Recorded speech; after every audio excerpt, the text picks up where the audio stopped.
तो एक व्यास जी हुए कन्नौज में, उनका नाम था श्री पद्मनाभ। क्या नाम था? बहुत सुंदर कथा करते थे। हजारों लाखों की तादाद में लोग उनकी कथा सुनकर के अपनी शंकाओं का समाधान और परमानंद की प्राप्ति करते थे। परंतु उनके चित्त में इच्छा प्रकट हुई कि मैं सबका समाधान करता हूं, मेरा समाधान कौन करे। कई बार बंधुओं, कथा कहने वाले सबके समाधान करते, पर उनके चित्त में भी इच्छा होती है कि हम भी कहीं किसी गुरु आश्रय में जाएं जो हमारा समाधान करे। और एक बात बताएं, वक्ता अगर इस प्रकार की वृत्ति रखता है उसको अहंकार कभी नहीं हो सकता। नहीं तो इस व्यासपीठ पे अहम बहुत जल्दी आ जाता है। इतने लोग प्रणाम करते हैं, इतने लोग वंदन करते हैं, इतने लोग सब आगे पीछे घूमते हैं, सब करते हैं, तो अहम आना बहुत स्वाभाविक हो जाता है।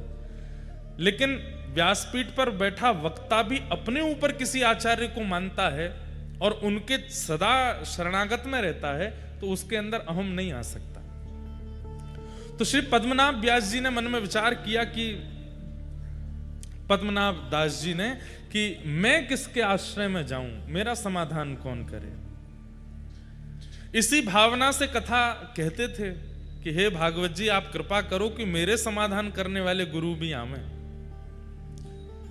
तभी कन्नौज में श्रीमद वल्लभाचार्य महाप्रभु जी का आगमन हुआ। बंधुओं, श्रीमद वल्लभाचार्य जी कौन हैं? भगवान के मुख का अवतार हैं। ठाकुर जी की प्रत्येक वस्तु अवतार धारण करती है। आप कहेंगे क्यों? उनको आवश्यकता क्या है? भगवान के कंगन भी अवतार लेते हैं, भगवान का मुकुट भी अवतार लेता है, ठाकुर जी की वंशी भी अवतार लेती है, ठाकुर जी की पीतांबरी भी अवतार लेती है। ये सब भी आचार्य रूप धारण करके आते हैं। कहां तक कहूं, ठाकुर जी के अश्रुबिंदु भी अवतार लेते हैं। क्यों? क्योंकि सब लोग इधर देखो, अति सामीप्य में वैल्यू नहीं होती। ठाकुर जी के जितने भी आयुध हैं, ठाकुर जी के जितने भी श्रृंगार हैं, स्वयं ठाकुर जी का मुखमंडल, हस्त कमल, चरण कमल, ये सब भी विचार करते हैं कि हम ठाकुर जी के इतने समीप रहते हैं कि ठाकुर जी को सामने से देखने का अनुभव हमको नहीं हो पाता। अब विचार कीजिए, भगवान के मुखमंडल को ही इच्छा हो रही है कि मैं भी ठाकुर जी के मुखमंडल को देखूं। कैसे देख सकते हैं? प्रतिबिंब में ही देख सकते हैं। तब भगवान के मुखमंडल ही श्रीमद महाप्रभु जी के रूप में प्रकट हुए। मतलब महाप्रभु वल्लभाचार्य जी का दर्शन जिन्होंने किया, उन्होंने साक्षात ठाकुर जी के मुख का दर्शन किया। तो महाप्रभु जी प्रकट हुए। यशोदा जी का अवतार भी माना जाता है, श्री यशोदा जी के भाव से, पर गोसाई जी में यशोदा जी के भाव ज्यादा अनुभव होते हैं। गोसाई श्री विठलनाथ जी महाप्रभु जी के पुत्र। तो महाप्रभु जी का कन्नौज आगमन हुआ। तब पद्मनाभ दास जी उनकी कथा सुनने के लिए गए। तब कथा में जैसे ही एक बात आप अनुभव करेंगे, कथा का एक स्वरूप होता है, जिज्ञासा लेकर के घर से चलिए कि मुझे इस बारे में जानना है। आप आश्चर्य करेंगे, हमें मत बताइएगा, या किसी भी कथा में जाकर के व्यास जी को मत बताइएगा। आप जिज्ञासा लेकर के कथा में आइए, किसी ना किसी रूप में ध्यान से सुनिएगा, आपकी जिज्ञासा का समाधान अपने आप व्यासपीठ दे देगी। ये कथा का एक चमत्कार समझ लीजिए। यहां जिज्ञासा लेके बैठे, पर हां, जिज्ञासा के रूप में ये नहीं होना चाहिए कि मेरा ब्याह कब होएगा, या मेरी पत्नी मोते लड़ना बंद कब करेगी, मेरे बच्चे मेरी बात कब मानेंगे। संसारी भावना नहीं, जिज्ञासा होनी चाहिए आत्म कल्याण की। आप आकर के बैठो, आपकी जिज्ञासा का समाधान कथा करेगी। तो पद्मनाभ दास जी के चित्त में क्या जिज्ञासा थी? मैं इतनी कथाएं करता हूं, इतने लोगों के समाधान करता हूं, पर मेरे चित्त को शांति क्यों नहीं मिलती? और आप इसी जिज्ञासा से आकर के जब कथा में बैठे, उसी समय महाप्रभु जी ने एक प्रसंग कहा, और प्रसंग में कहा कि भैया ठाकुर जी की सेवा करने वाले, ठाकुर जी की कथा सुनाने वाले, ठाकुर जी के समीप रहकर के किसी भी प्रकार की सेवा का क्रम करने वाले को अपनी जीविका के लिए ठाकुर जी का प्रयोग नहीं करना चाहिए। समझ में आई बात? ठाकुर जी सजा धजा के बैठा दिए कि लोग बागा में चढ़ावा चढ़ावे, तो उस चढ़ावे से मेरे घर चले, कथा करें, उस पर चढ़ावा आवे, उससे हमारा घर परिवार चले। ठाकुर जी जीविका नहीं होने चाहिए। कर भी लो अगर जीविका के रूप में तो उसमें कोई दोष नहीं है। ठाकुर जी को तो प्रसन्नता ही होती है कि चलो भैया मोते तेरो घर चले तो चला ले, मोते अगर तेरो सब चले तो कर ले। लेकिन यदि किसी व्यक्ति को परम सुख की प्राप्ति करनी है तो ठाकुर जी का क्रम अपनी जीविका के लिए ना करे। ये बात महाप्रभु जी कथा में कह रहे थे और इसी बात को पद्मनाभ दास जी बैठ करके सुन रहे थे। पद्मनाभ दास जी बोले, मेरा तो पूरा घर कथा से ही चलता है, मेरा तो सब कुछ कथा से ही होता है। महाप्रभु जी इस बात को कह रहे हैं तो मैं इसको पालन करके देखूं। दिक्कतें तो बढ़ जाएंगी क्योंकि हमारा सर्वस्व कथा ही है, लेकिन आप इतने बड़े आचार्य चरण अगर इस बात को कह रहे हैं तो एक बार पालन करके देखें। और उन्होंने उसी दिन प्रण ले लिया कि आज के बाद घर चलाने के लिए सत्यनारायण की कथा कर लेंगे, घर चलाने के लिए महाभारत की कथा कर लेंगे, रामायण की कथा कर लेंगे, पर भागवत जी की कथा अयाचक वृत्ति से होगी। हमारे संगी साथियों को देना हो तो दीजिए, हमको कुछ नहीं चाहिए।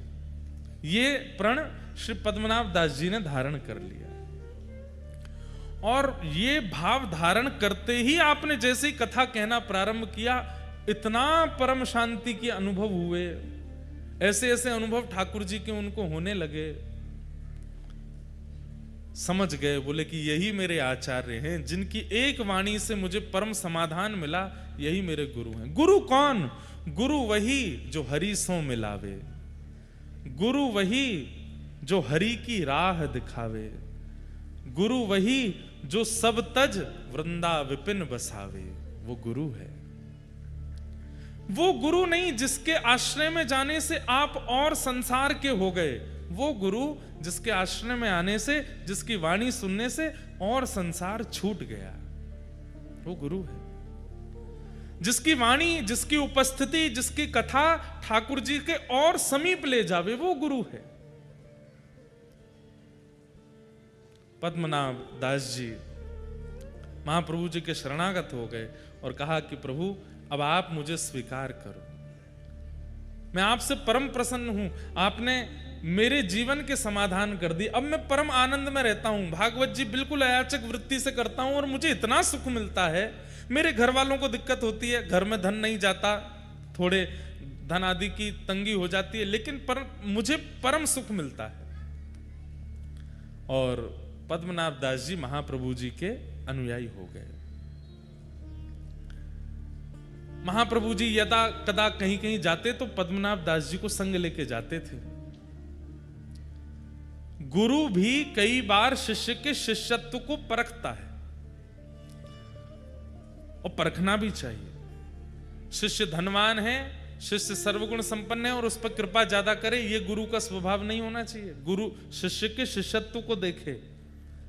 और महाप्रभु जी ने पद्मनाभ दास जी के शिष्यत्व को देखा। सब लोग इधर देखिए, कहां से पधारे आपके निधि, सुनिए उनके बारे में। और ऐसा कैसा जीवन एक साधक को रखना पड़ता है तब जाकर के ऐसे निधि मथुराधीश जैसे प्राप्त होते हैं, ये सुनिए। तो श्री पद्मनाभ दास जी महाप्रभु जी के साथ जाते थे। एक बार महाप्रभु जी कहीं प्रवास पर गए और आप प्रसाद करने के लिए बैठे थे, बाहर द्वार पर पद्मनाभ दास जी खड़े थे। तभी एक व्यक्ति दौड़ा दौड़ा आया और बोला, महाप्रभु जी कहाँ हैं, मुझे उनसे मिलना है। तो पद्मनाभ दास जी बोले, भैया अभी आचार्य चरण प्रसाद पा रहे हैं, हमें बता दो क्या बात है। क्रोध में था तो उसने बताया, महाप्रभु जी के पीछे पीछे चल रहा था मैं, ये जान करके कि ये आचार्य हैं, इनकी सन्निधि में रहने से मुझे आनंद की प्राप्ति होगी, पर मेरे साथ तो गलत हो गया। बोले क्यों? अब ये तो आगे से कहीं मुड़ गए, वहां पर डकैतों ने मुझे पकड़ लिया और मेरा सब धन हरण कर लिया, मेरे गले का सब आभूषण ले गए और मेरे साथ तो बड़ा बुरा हुआ। तो मैं जितना मेरा आभूषण चोरी हुआ, जितने धन चोरी हुआ, सब मांगने आया हूं, क्योंकि इनके पीछे चल रहा था मैं। तो पद्मनाभ दास जी बाहर खड़े खड़े सोचे, ये बात महाप्रभु जी तक जाने लायक नहीं है। उन्होंने कहा, कितना धन बनता है तुम्हारा? बोले, इतना इतना धन बनता है। तो बोले, चलो हम दिलाते हैं। और उनको किसी सेठ के पास गए, सेठ से कर्जा लेकर के उस व्यक्ति को धन दे दिया, महाप्रभु जी को नहीं बताया। अब वो सेठ जी बोले, भैया इतना ब्याज बनेगा, कब लौटाओगे? बोले कि अब मैं करूंगा। खुद तो नियम धारण कर चुके थे कि बिना धन के कथा करनी है, और कोई कुछ आता नहीं था, धन कहां से आवे, वापस कैसे लौटा मैं? तब एक राजा आपके पास आया कि मुझे आपसे कथा सुननी है, आपके बारे में बहुत सुना है। तो बोले, हम कथा तो करेंगे लेकिन दक्षिणा नहीं लेंगे। राजा तो कथा मांगने ही आया था, तो 4-5 बैलगाड़ी भर के सामग्री लेके आया था। बोले, हम धन नहीं लेंगे। तो राजा बोला, तो फिर ऐसे ही सुना दीजिए, हमको क्या, आप नहीं लेंगे तो हमें तो कथा सुननी है। लेकिन तभी उनको याद आया कि वो एक सेठ का हमको चुकाना है, पर कथा का पैसा भी नहीं लेना है, क्या करें? तो आपने राजा से कहा, अगर हम भागवत ना सुना करके महाभारत सुना दें तो हम दक्षिणा ले लेंगे। राजा बोला, हमको तो भागवत सुननी है। बोले कि सुनो, देखो हम तुमसे क्या छुपाएं, सीधी बात ऐसी है, हमने नियम लिया कि हम भागवत जी का दक्षिणा नहीं लेंगे, और हमको किसी का कर्जा चुकाना है तो हम महाभारत सुना देंगे ताकि तुम दक्षिणा दो तो हम उसका चुका दें। राजा इतना आनंदित हो गया, आप कितने सरल हैं, महाभारत ही सुनाओ। तब आपने महाभारत की कथा सुनाई, और महाभारत सुना करके जो दक्षिणा मिली ब्याज सहित उस सेठ को चुका दिया। अब ये खबर अभी तक महाप्रभु जी को नहीं है कि पीछे से ही शिष्य क्या कर रहे हैं। यही तो शिष्यत्व होता है।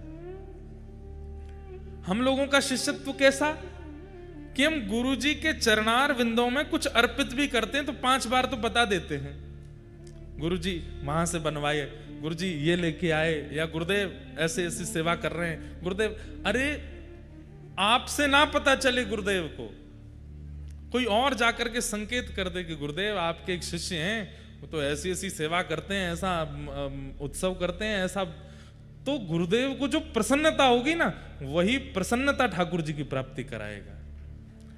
प्रयास किया कीजिए कि आचार्य हमसे रीझ हैं, हम बतावें उससे नहीं, कोई और जाके संकेत कर दे।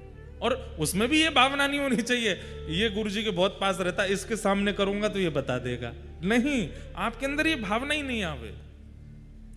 महाप्रभु जी के पास जब ये बात गई, महाप्रभु जी ने पद्मनाभ दास जी को बुलाया, बोले सुनो, वो एक व्यक्ति उस दिन लड़ रहा था द्वार पर आकर के, तुमने हमसे क्यों नहीं मिलवाया?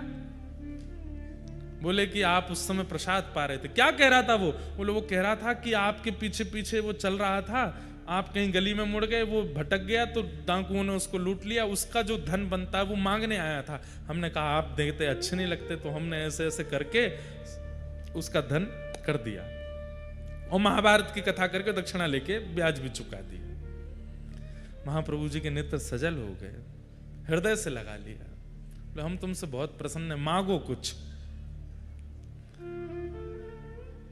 तब आपके चित्त में इच्छा प्रकट हुई कि मुझे ठाकुर जी की सेवा मिले। आचार्य चरण, आप कृपा करके मुझे ठाकुर जी की निज सेवा प्रदान कर दीजिए। जैसे अन्य सेवक आपके अपने घर में नवनीत प्रियालाल जी की सेवा करते हैं, अन्य ठाकुरों की सेवा, चित्रपट की सेवा आदि आदि करते हैं, ऐसे ही मुझे भी आप एक सेवा प्रदान करें। पर मेरी एक इच्छा है, ध्यान से सुनिएगा, मेरी एक इच्छा है। बोले क्या? धृष्टता कर रहा हूं, क्षमा मांगते हुए प्रार्थना कर रहा हूं, मेरी इच्छा यह है कि मैं जिन ठाकुर की सेवा करूं वो स्वयं प्रकट हों, वो किसी मूर्तिकार के द्वारा बनाए गए या कहीं से पधराए गए ठाकुर जी नहीं, स्वयं प्रकट हो। जैसे वृंदावन में गोविंद देव जी प्रकट हुए, हमारे मदन मोहन जी प्रकट हुए, शालिग्राम जी से श्री राधारमण लाल जी प्रकट हुए, गिरिराज जी से श्रीनाथ जी प्रकट हुए, ऐसे ही नाथ स्वयंभू। अच्छा, स्वयंभू ठाकुर जी किन्हें माना जाता है? उनके लिए भी शास्त्रों में वर्णन है। पहला, पृथ्वी से प्रकट हों, दूसरा पहाड़ से प्रकट हों, पर्वत से प्रकट हों, तीसरा शुद्ध दैविक नदियों से प्रकट हों, और चौथा किसी वृक्ष की जड़ से प्रकट हों। ऐसे कुछ नियम हैं, उन्हीं को ही स्वयंभू ठाकुर जी माना। आजकल लोग बाग क्या करते हैं, पहले ही धर देते हैं नीचे जाके, वो हमारे घर से निकले हैं, हमारे घर की खुदाई में निकल आए ठाकुर जी, हमारे वहां पे निकले, जो निकले। स्वयंभू ठाकुर जी का भी नियम बताया गया। या शालिग्राम से प्रकट हों, जैसे हमारे राधा रमन लाल जी, उनको स्वयंभू ठाकुर जी माना जाता है। तो श्री पद्मनाभ दास जी ने इच्छा प्रकट की कि महाप्रभु जी, मैं सेवा करना चाहता हूं ठाकुर जी की, लेकिन ठाकुर जी स्वयंभू हों, स्वयं प्रकट हों। महाप्रभु जी प्रसन्न हो गए, बोले चिंता मत करो, प्रतीक्षा करो। अगर सेवा चाहते हो तो सेवा तो आज से पधरा दें, लेकिन तुम्हारी इच्छा स्वयंभू की है तो स्वयंभू के लिए चित्त में ठाकुर जी को विराजमान करो और बस प्रतीक्षा करो, कृपा होगी तो ठाकुर जी प्रकट होंगे। पद्मनाभ दास जी बोले ठाकुर जी की कृपा कब होगी पता नहीं, वो तो 1 जन्म 2 जन्म 10 जन्म लगा देते हैं, पर गुरु प्रसन्न हो जाएंगे तो अभी हो जाएगी। आप बस रीच करके कह दीजिए कि ठाकुर जी मिलेंगे।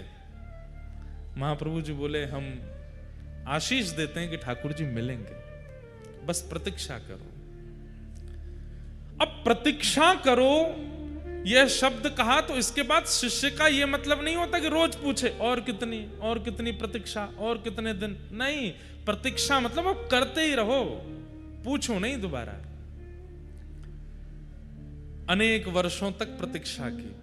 महाप्रभु जी के साथ जहां जहां प्रवास पर जाते थे, कभी कभी जाते थे, फिर बाद में महाप्रभु जी ने इनको सदा के लिए रख लिया, जहां भी जाते थे ये साथ ही जाते थे।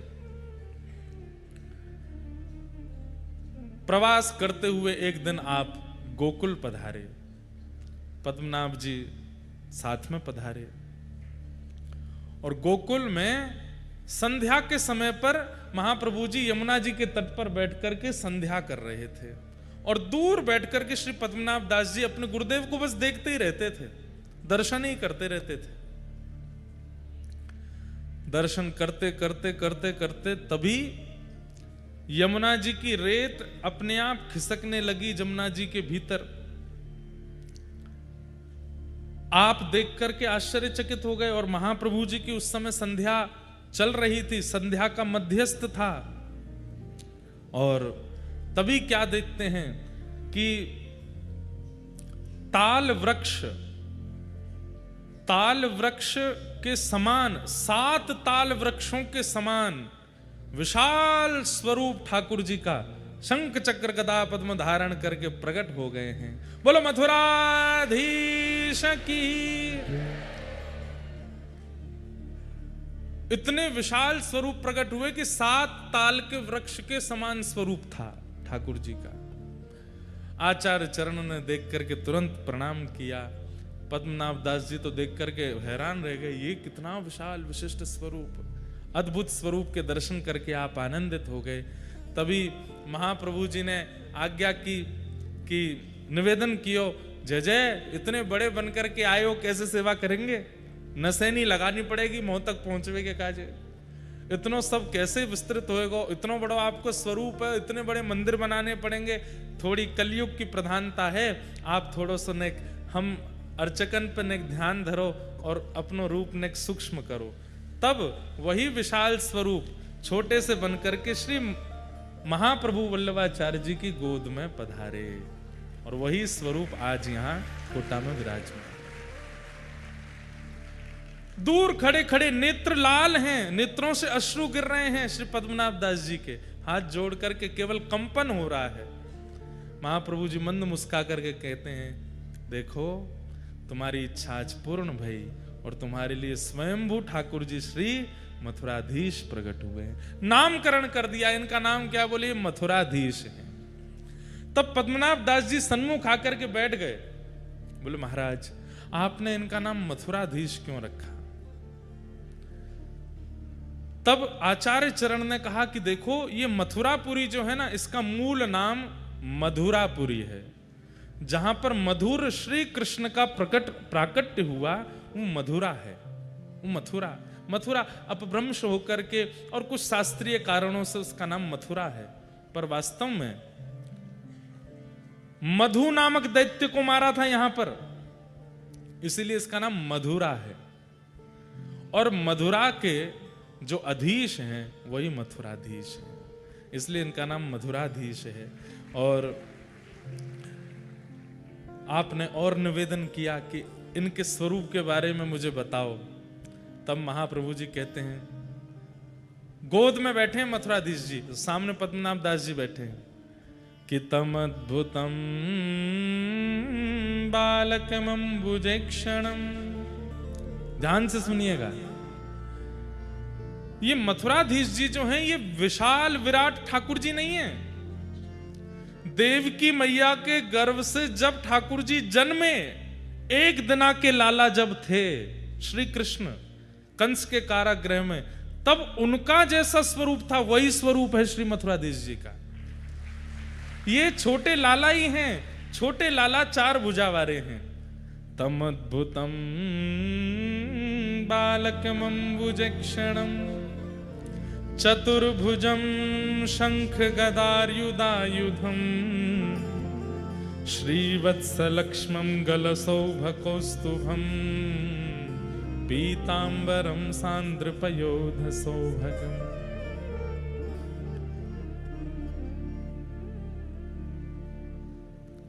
महाप्रभु जी कहे, पद्मनाभ दास, एक बार कहीं कथा में तुमने ठाकुर जी का प्राकट्य सुना था, और ठाकुर जी के उस प्राकट्य को सुनकर के तुम इतने भावुक हो गए, इतने भावुक हो गए, उसी समय ठाकुर जी ने निश्चित कर लिया कि यही स्वरूप तुमको प्राप्त होगा, क्योंकि जिस स्वरूप को सुनकर के तुम इतने प्रेमवश हुए हो वही स्वरूप तुम्हारे पास आएगा, और वही स्वरूप आज आया है। देवकी मैया के गर्भ से जन्म लेते ही ठाकुर जी का जो स्वरूप है, छोटे से लाला हैं, शंख चक्र गदा पद्म हाथ में धारण किए हैं, वही लाला तुम्हारे लिए आए। शंख चक्र गदा पद्म का अर्थ क्या है बंधुओं? पृथ्वी, अग्नि, जल, वायु और आकाश, ये 5 तत्व हैं। बहुत ध्यान से सुनिए सब लोग, इधर देखो, इधर देखो, सुनो। भगवान के चतुर्भुज रूप में जो शंख है ये जल तत्व है। शंख का प्रादुर्भाव कहां से होता है? कहां से होता है? जल से होता है। तो जल तत्व के रूप में शंख विराजमान है। अग्नि तत्व के रूप में सुदर्शन चक्र विराजमान है, क्योंकि चक्र जब ठाकुर जी के हाथ से प्रकट होते हैं उस समय अग्नि के समान तेज प्रकट हो जाता है।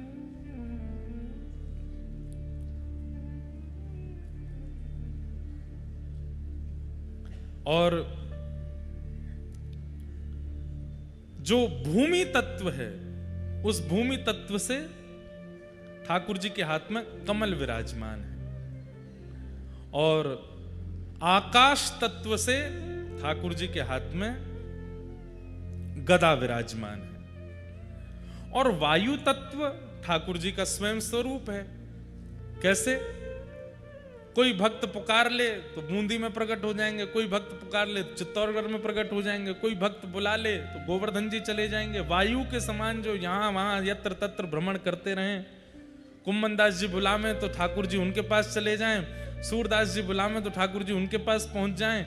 एक ही दिन में हजारों भक्तों को एक साथ वायु के समान स्पर्श करा के दर्शन कराने की क्षमता ठाकुर जी रखते हैं, इसलिए वायु तत्व स्वयं ठाकुर जी हैं। और बाकी पृथ्वी, अग्नि, जल और आकाश, इन 4 तत्वों के रूप से ठाकुर जी के 4 आयुध विराजमान है।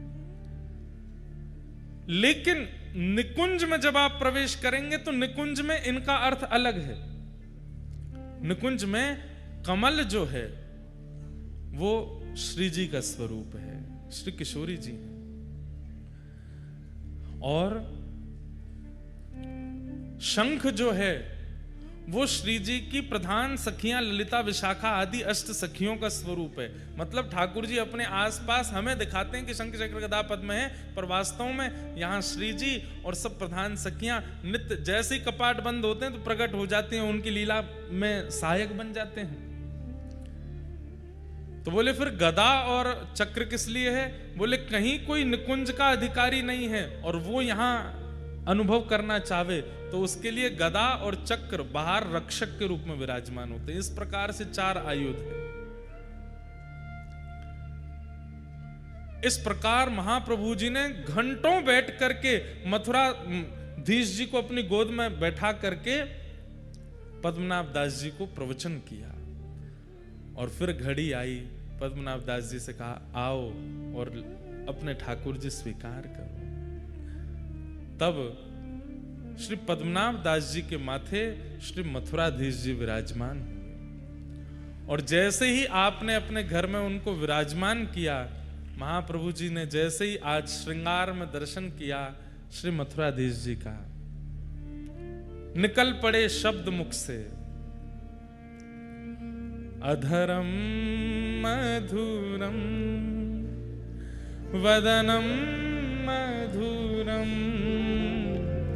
अधरम मधुरम वदनं मधुरं नयनम मधुरम हसितम मधुरम नयनं मधुरं हसितं मधुरं मधुराधिपते अखिलम मधुरम। वही मधुराधीश श्री मथुराधीश आपके कोटा में विराजमान है। आप सबन को ऐसे मधुराधिपति अखिलम मधुरम ठाकुर जी प्राप्त है वे की बधाई हो, बधाई हो, बधाई हो। खूब खूब आपको बधाई जो ऐसे ठाकुर जी आपके नगर में विराज रहे हैं। जाए करो भैया, नित्य दर्शन करवे को नियम बन जाए तो नित्य जाओ, नित्य नहीं जा सको तो 2 दिना में जाओ, 2 दिना में ना जा सको तो 5 दिना में, नहीं तो हफ्ता में जाओ। हफ्ता से ज्यादा नहीं बोलेंगे, हफ्ता में तो जाना ही पड़ेगा। ठाकुर जी कृपा करके कोटा में विराज रहे हैं। ऐसी सुंदर लीला आज हमने अनुभव की तो मन में भाव हुआ कि आज कथा में श्री मथुराधीश जी के प्राकट्य की कथा सुना करके ही नंदोत्सव में जाएंगे।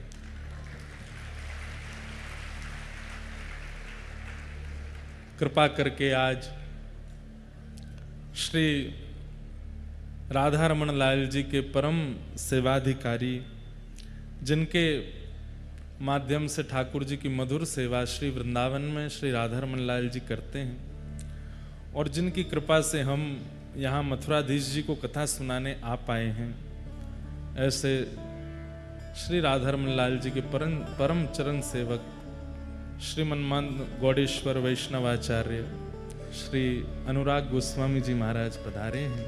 आपको बारंबार प्रणाम। साथ ही हमारी बड़ी बहन जी भी आई हैं, उनको भी बहुत बहुत वंदन। इन्हीं की वजह से आ रही ये कथा तो हमने कही अब भेज तो रही हैं हमें कोटा, तो आप भी आइए।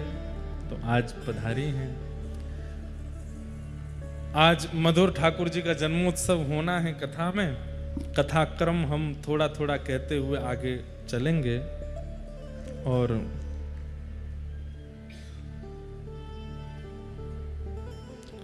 कोई कह रहे हैं कि मीराबाई के स्वप्न में ठाकुर जी से शादी हुई थी, वो वाला पद सुना दीजिए।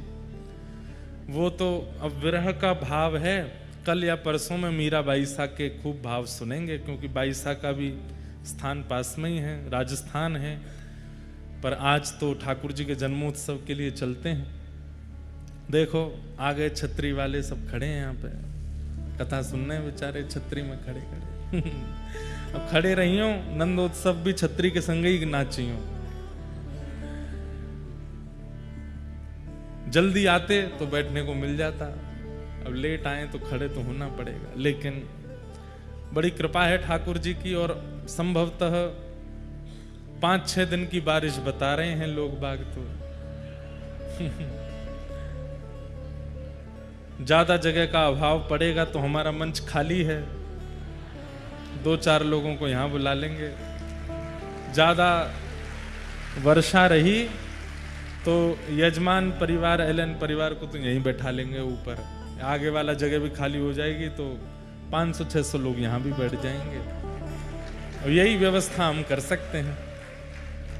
लेकिन अब चलो कथा में प्रवेश करें। कल हम लोग भीष्म पितामह का सुंदर भाव सुन रहे थे। भीष्म पितामह ठाकुर जी से निवेदन करते हैं कि नाथ, बंधुओं देखो, एक बात हमें समझ में आई है आज तक कथा कहते हुए, केवल भक्ति करना, केवल नाम जपना, केवल व्रत अनुष्ठान करना मात्र से ठाकुर जी की प्राप्ति संभव नहीं है। उसमें कुछ आधुनिकता होनी चाहिए, उसमें कुछ नवीनता होनी चाहिए, उसमें भाव का पुट होना चाहिए। अब आप स्तुति गाते हैं, पर स्तुति केवल गा ही रहे हैं, उसका कोई, उसमें कुछ नवीनता नहीं है, उसमें कुछ आपका भाव प्रकट नहीं है, तो फिर उस भाव से ठाकुर जी कैसे रीझें? भाई, घर में रोटी रोज बनती है, लेकिन जिस दिन जमाई राजा आते हैं उस दिन विशेष बनती। उस दिन रोटी में घी भी बढ़िया वाला लगाया जाता है, उस दिन सब्जी में भी नमक वगैरह उस दिन कमी नहीं होती है। बाकी के दिन कभी नींबू नहीं, नमक नहीं, कभी कुछ नहीं। जमाई जिस दिन आते हैं उस दिन विशेष बनती है। बच्चों को भी रहता है, जीजा जी आते रहा करो, हमको भी बढ़िया बढ़िया खाने को मिलता रहता है। क्यों? प्रस्तुतिकरण में ही तो प्रेम होता है। अब जो माता जी रोज बनाती हैं वही उस दिन भी बना दें तो फिर क्या विशेष हुआ? मेहमान घर आए और आप वैसे ही सामान्य से घिया की तोरई की सब्जी बना दे तो वैसे बढ़िया घेरा तोरई तो वही बना दो, तो उस दिन तो कुछ विशेष बनना चाहिए ना। ऐसे ही ठाकुर जी की सेवा आराधना भी भिंडी लौकी घिया की तरह नहीं की करनी है, बस करनी है, ये नियम है, ये ऐसे है, ऐसे ऐसे करते रहो। बस नियम की पूर्ति नहीं, समय की पूर्ति नहीं करनी है। जितना नियम है, जितना समय है, उसमें कुछ अद्भुत करना है, कुछ विशेष करना है। और विशेष अद्भुत चाह करके नहीं होता। जब कथा आदि श्रवण करते करते भाव जागृत चित्त में हो जाते हैं तो अपने आप बनता है, अपने आप होने लगता है।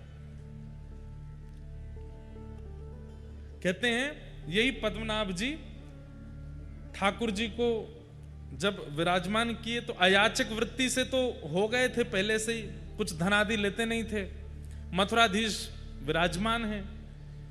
अब ठाकुर जी की सेवा में तो अष्टयाम सेवा होती है, खूब रज रज के प्रसादी बनती है, खूब बढ़िया बढ़िया सामग्री बनाई जाती है, खूब बढ़िया पोशाक बनती है, तो धन की जरूरत तो होती है। तो एक समय आने पर ऐसी स्थिति हो गई श्री पद्मनाभ दास जी की कि मथुराधीश जी को भोग भी नहीं पधरा पा रहे थे। तब आपने क्या किया? केवल छोले थे आपके पास में, तो उन छोलों को ही पात्रों में रख देते थे और पात्र को ऊपर से ढक करके ठाकुर जी से कहते, जय जय। आप सामग्री थोड़ी देखते हो, आप तो भाव देखते हो ना। अब सामग्री के लिए तो हम पर इतनी संपत्ति नहीं है, इतनी व्यवस्था नहीं है कि हम आपको विविध विविध सामग्री पवा सकें। अब ये छोले ही हैं, आप इनको स्वीकार करो। और आप छोले ढक करके और ऐसा भाव रखते, जय जय। है सारे पात्रों में छोले ही, लेकिन भावना क्या कर देते, देखो कैसी बढ़िया कढ़ी बनी है, जय जय, भोग लगाइयो प्रेम से।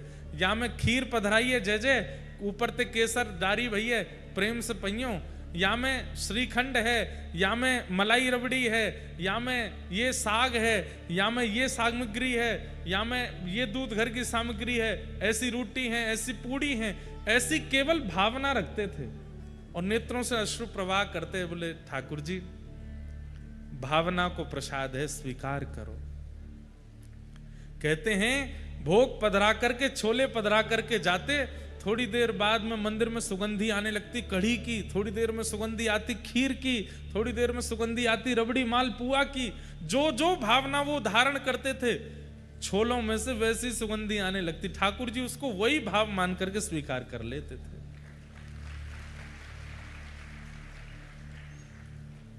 भाव बिना सब साधन झूठो, भाव बिना सब साधन झूठो, बिरथा सकल निधान, भाव के वश में है भगवान, भाव के वश में है भगवान। और हम सब प्रस्तुत करते हैं, केवल भाव ही नहीं करते।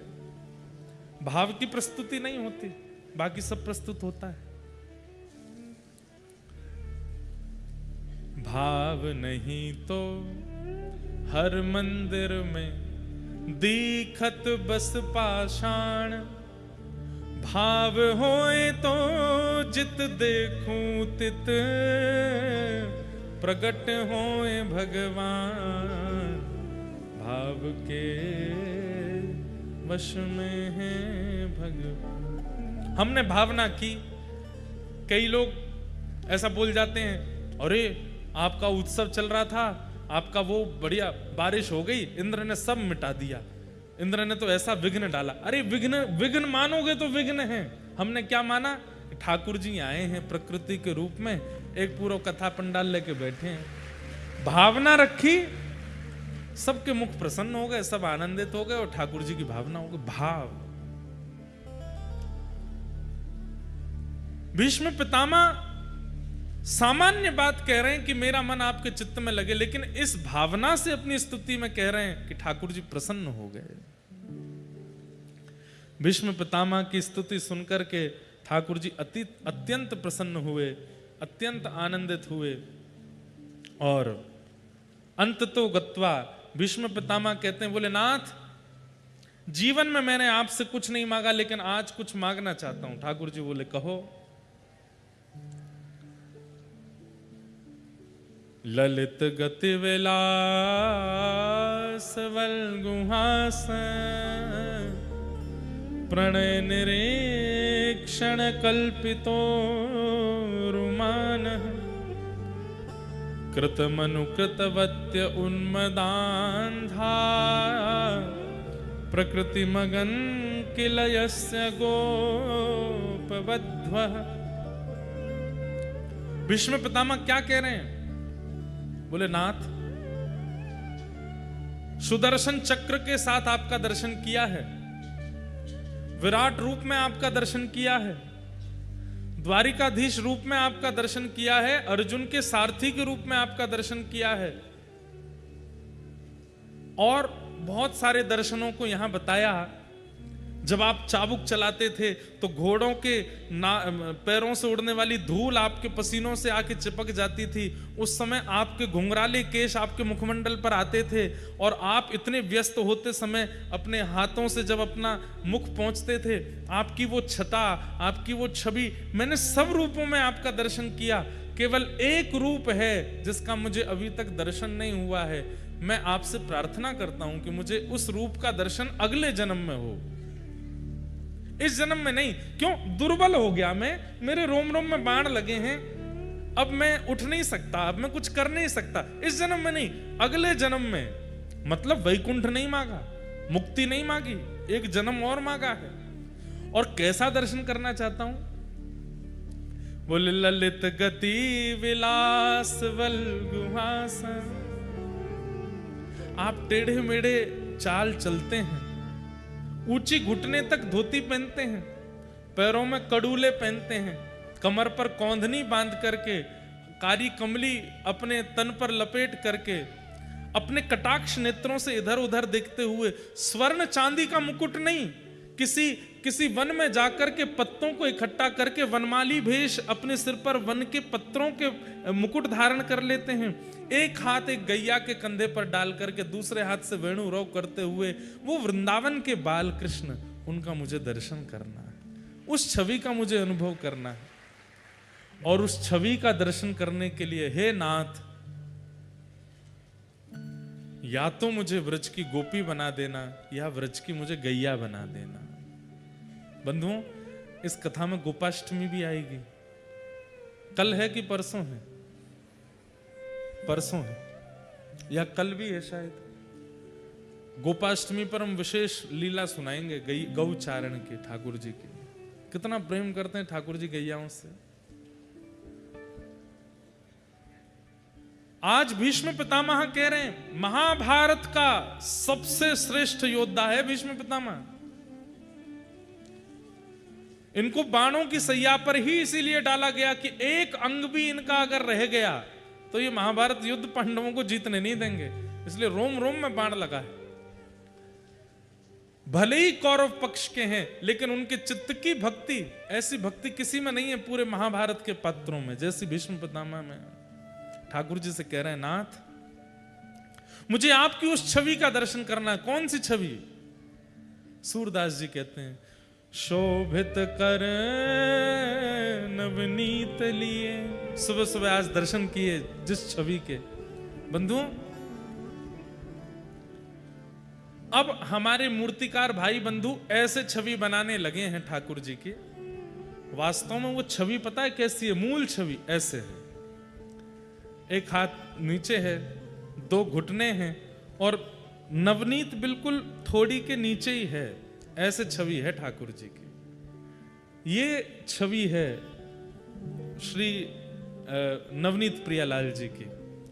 अब लोग उनको लड्डू गोपाल कहते हैं। वो लड्डू नहीं है हाथ में, वो मक्खन है, वो नवनीत है। अरे लाला के दांत नाए निकरे हैं, घुटमुन चलने वाले बालक के दांत निकल आते हैं, वो लड्डू कैसे खाएगा? वो तो नवनीत ही खाते हैं, वो तो मक्खन ही खाते हैं। वो नवनीत प्रियलाल हैं, मक्खन मक्खन गोपाल कह लो। लड्डू गोपाल तो चलो, अब उसको हम गलत नहीं कहेंगे कि वो गलत है। ऐसा मान लो कि जिनके लड्डू जैसे गाल हैं वो लड्डू गोपाल, लड्डू जैसे हाथ है, लड्डू जैसे पाँव है, लड्डू जैसे है वो लड्डू गोपाल। लेकिन हाथ में लड्डू नहीं है, हाथ में तो मक्खन है। इस छवि का सबसे पहले वर्णन किसने किया? सूरदास जी ने। गाइए मेरे साथ। शोभित कर नवनीत लिए, शोभित कर नवनीत शोभित कर नवनीत लिए, शोभित कर। कैसे हैं? घुटरुन चलत रेणु तन मंडित, घुटरुन चलत रेणु तन मंडित, घुटरुन चलत रेणु तन मंडित, घुटरुन चलत। और कैसे हैं? मुख दधि लेप किए, मुख दधि। बंधुओं, इस छवि का चिंतन करो। शोभित कर हाथ में नवनीत लिए, घुटरुन चलत। अब इसमें एक बात है, कभी एकांत में करके देखना। इधर देखो सब लोग, एक हाथ ऊपर उठा लेना, दोनों घुटने नीचे टेक करके, और एक अब चल के देखना, चल पाओगे आप? लेकिन ठाकुर जी चल रहे हैं, तो कैसे चल रहे हैं? 3 व्हीलर बन गए ठाकुर जी। अब भाई एक हाथ तो ऊपर है ना, तो ऐसे लुढ़क जाते हैं बीच बीच में, तो ये कोहनी नीचे टेकते हैं और फिर चलते हैं ऐसे कोहनी से। मक्खन नीचे नहीं आवे। कह रहे हैं सूरदास जी, बोले मुख पे मट्टी लग गई है, पूरे तन पे मट्टी लग गई है। क्या कह रहे हैं? घुटरुन चलत रेणु तन मंडित, पूरा तन रेणु में हो चुका है, लेकिन हाथ के मक्खन पर एक बिंदु आने नीचे। कितना प्रेम करते हैं ठाकुर जी मक्खन से। जे ना गंदो है जाए, खाऊं गोया को। अच्छा, खा क्यों नहीं रहे? कोई एक प्रिय स्थान है ठाकुर जी का, वहां जाके ही खाएंगे। सब जगह बैठ के नहीं खाऊंगा, एकांत में बैठ खाऊंगा, कहीं दाऊ दादा आके छीन नहीं ले। शोभित कर नवनीत लिए, शोभित कर नवनीत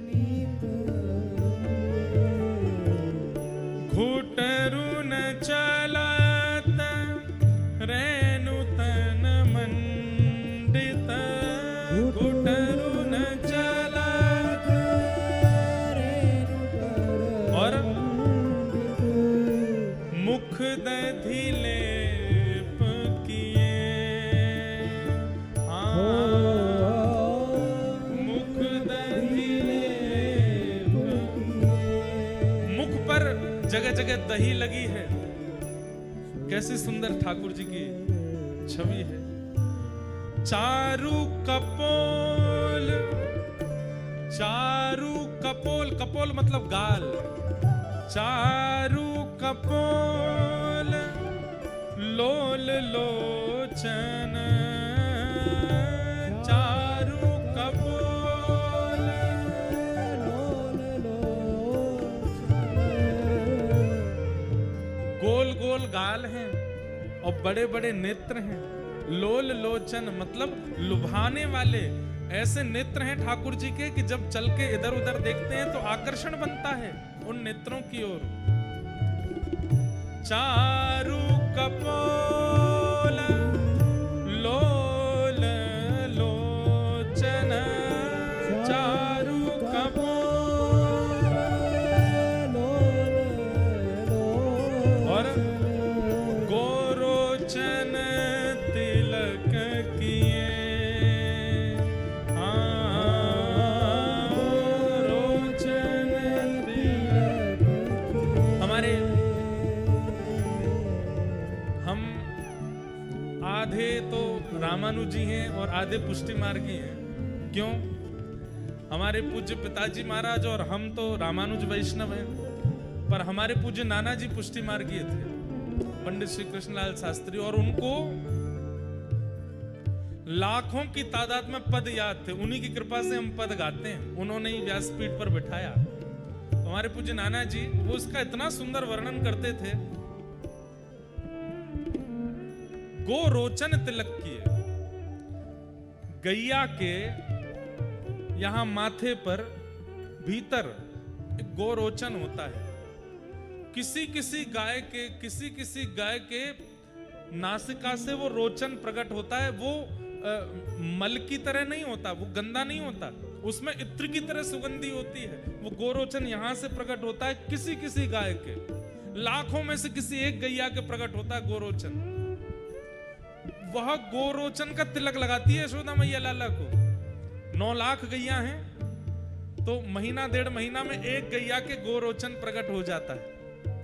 आजकल संभव नहीं है, और होता होगा तो पता नहीं, लोगों को खबर नहीं होगी इसलिए उसका पता नहीं चलता।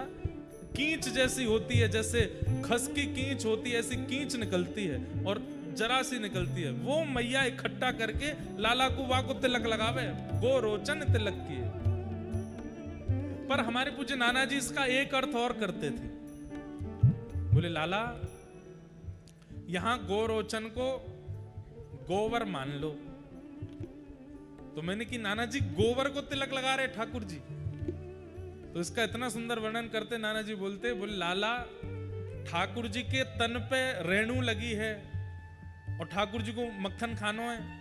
अब प्रिय वस्तु खावे के काजे साफ सुथरा तो होना पड़ेगा। तो ठाकुर जी सोचे अब कहां जाऊं, तो मैया के पास जावे। तो मैया से कहवे गए कि मेरे तन की मिट्टी हटाए दो। बोलनो आवे ना लालाते, लेकिन तन में मिट्टी लगी मैया देखेगी तो हटा देगी। तो मैया के पास गए। वहां समय मैया अपना श्रृंगार कर रही है। और मैया कैसे श्रृंगार कर रही है? एक सफेद बिंदी लगावे, फिर एक लाल बिंदी लगावे, फिर एक सफेद बिंदी लाल बिंदी, सफेद बिंदी लाल बिंदी, सफेद बिंदी लाल बिंदी, ऐसे मैया अपना श्रृंगार कर रही है। ठाकुर जी देख रहे हैं, मट्टी वट्टी तो भूल गए। ठाकुर जी बोले मैं करूंगा ऐसा श्रृंगार। कैसे करूं? दोबारा लौट करके गए फिर गौशाला में। बोले सफेद बिंदी तो मेरे हाथ में, लाल बिंदी कहां ते लाऊं? लाल बिंदी दिखी नहीं, सो गोबर उठा लियो। सो एक बिंदी तो मक्खन की लगा में और दूसरी बिंदी गोबर की लगा में, फिर एक बिंदी मक्खन की लगा में, फिर दूसरी बिंदी गोबर की लगा में। ऐसे ठाकुर जी अपने मुख पर यहां पर दही लीप रखी है, ऊपर यहां पे मक्खन और गोबर से ठाकुर जी गोरोचन तिलक की। कितना सुंदर वर्णन है सूरदास जी की वाणी में।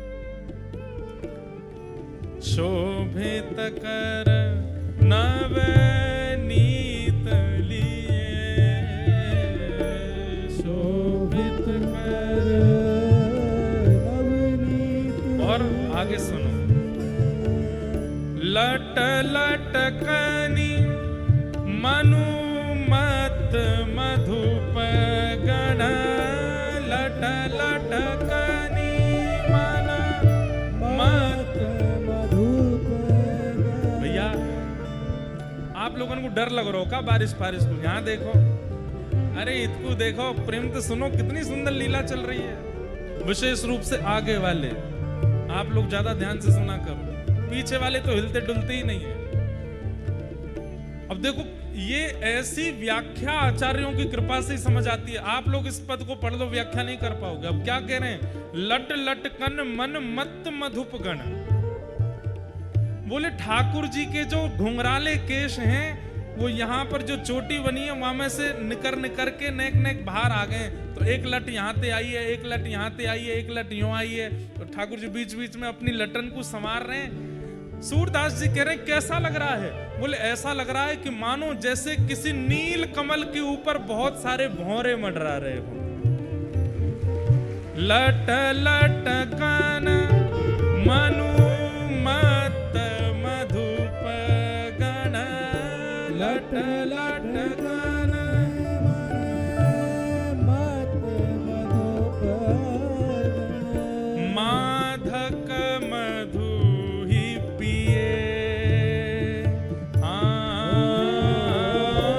मादक मधु, मानो ऐसा लग रहा है ठाकुर जी, हमारी किशोरी जी जो हैं ये गुलाब कमल है और ठाकुर जी नील कमल है, नीले कलर के, नीले नीले हैं। तो नील कमल पर मानो इतने सारे केश के रूप में मानो भौरे मंडरा रहे हैं और मंडरा करके मत उसमें से मधु को पी रहे हैं। आहा।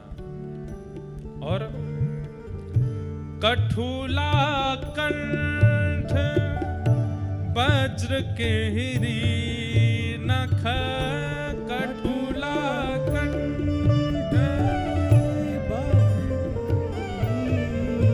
एक श्रृंगार में एक आपने देखा हो, ठोस सोने का एक श्रृंगार होता है, वो केवल ऐसे पहन लिया जाता है, उसको कठुला कहते हैं। और कठुला के नीचे ठाकुर जी कह रहे हैं मैं तो भीतर ही आऊंगा पंडाल में।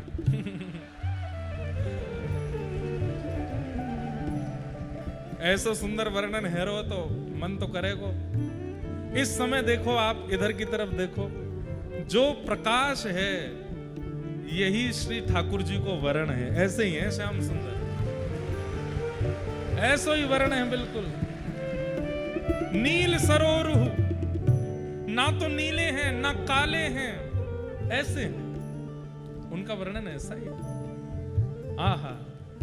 कठुला कंठ, और मैया केवल 2 माल पहनाती है लाला को, कंठ में कठुला पहनाती है और नीचे बाघ नख। जो बाघ होता है उसके नाखून, 2 नाखून ऐसे विपरीत करके यहाँ बग नखा पहनते हैं, इससे लाला को नजर ना लगे। तो कैसे हैं ठाकुर जी? इसलिए हम कहते हैं कि जय जय को ठाकुर जी को बग नखा जरूर पहनाओ। और नख यदि बाघ का कहीं संभव, बाघ को पकड़ करके नहीं लेना है, पकड़ के ले भी नहीं पाओगे। कहते हैं कि जब बाघ चलता है तो कहीं कहीं उसके नाखून टूट के गिर जाते हैं, तो कोई फॉरेस्ट वाले आपके जानकार हो तो उनसे मंगवाओ। और अगर संभावना नहीं बन सकती बाघ नख की, तो फिर बाघ नख की तरह सोना चांदी या कोई भी धातु उसकी आकृति में बनवा के पहना दो, उससे ठाकुर जी को नजर गुजर नहीं लगती। ठाकुर जी को नजर नहीं लगेगी तो सेवक को भी नहीं लगेगी, वाके सेवक परिवार को भी नहीं लगेगी। बग नखा पहनाओ। कठुला कंठ वज्र के हिरी नख, कठुला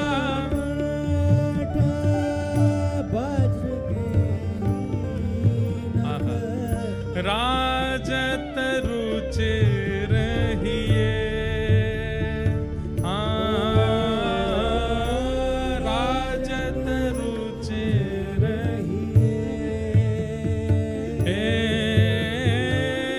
धन्य सूर एको पल इह सुख, धन्य सूर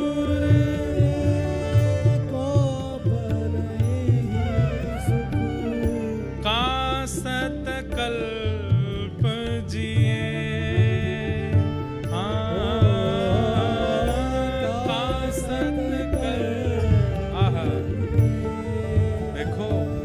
क्या कह रहे हैं सूरदास जी? धन्य सूर एहो पल एहि सुख का। बोले एक क्षण के लिए जो ये ठाकुर जी मुझे दिख रहे हैं, हाथ में नवनीत है, मुखमंडल पर सुंदर गोरोचन का तिलक है, गालों पर दही लगा रखी है, केश आकर के इनके मुखमंडल को घेर रहे हैं, कंठ में कठुला और बगनखा पहना हुआ है, घुटमुन चल रहे हैं, नीचे कुछ पहना नहीं है। आज हरि देखे नंगम नंगा डोल रहे हैं, बस वस्त्र के रूप में रज ही लगी भई है तन पे। सूरदास जी कह रहे हैं ये एक पल के लिए दिखने वाले ठाकुर जी के स्वरूप के बाद 100 साल जीने का किसका मन करेगा? हमारे प्राण तो अब ही चले जाएं। हे धन्य सूर एको पल दृष्टि सुख, धन्य सूर एको पल दृष्टि सुख, तासत कल्प जिए, तासत कल्प जिए, शोभित कर नवनीत लिए, शोभित कर नवनीत लिए, शोभित कर नवनीत लिए, शोभित कर नवनीत लिए। बोलो बाल गोपाल लाल की। जिनके घर पे नवनीत प्रिया लाल लड्डू गोपाल विराज रहे हैं, रोज ये पद गानो चाहिए ठाकुर जी के आगे, और इसी भाव से दर्शन करना चाहिए। श्रृंगार करने के बाद जब ठाकुर जी को देखो, कभी कभी ठाकुर जी को गौशाला ले जाया करो, और नहीं जा सके गौशाला तो गौशाला ते नेक रज, नेक गोबर, नेक मटका में दही, नेक मक्खन लियाया करो, और दोपहर में राजभोग करावे के बाद नेक नेक लेप दे करो, यहाँ लगा दिया थोड़ी देर, बस एक अपने दर्शन के लिए थोड़ी देर देखने के बाद में नेक बलियां लेके फिर पहुंच के बैठा दो। अब ठीक है, हमने कर लिए दर्शन। कितनी सुंदर झांकी। भीष्म पितामह कहते हैं ललित गति विलास वल गुहास, प्रणय निरीक्षण कल्पितोरुमान, कृतमनुकृतवत्य उन्मदान्ध, प्रकृति मगन किल यस्य गोपवध्व। जिस प्रकार गोपियों को आपका दर्शन होता है, ब्रज रानी यशोदा जी को आपका दर्शन होता है, नंद बाबा को आपका दर्शन होता है, वो दर्शन मुझे लाभ नहीं मिला नाथ, कृपा करके अगले जन्म में मुझे ब्रज की गोपी बना करके भेजना, ताकि मैं भी दही मत करके मक्खन निकाल के धरूं और आप मेरे घर आओ, वाकु चोरी करवे के काज। ये भीष्म पितामह मांग रहे हैं ठाकुर जी से।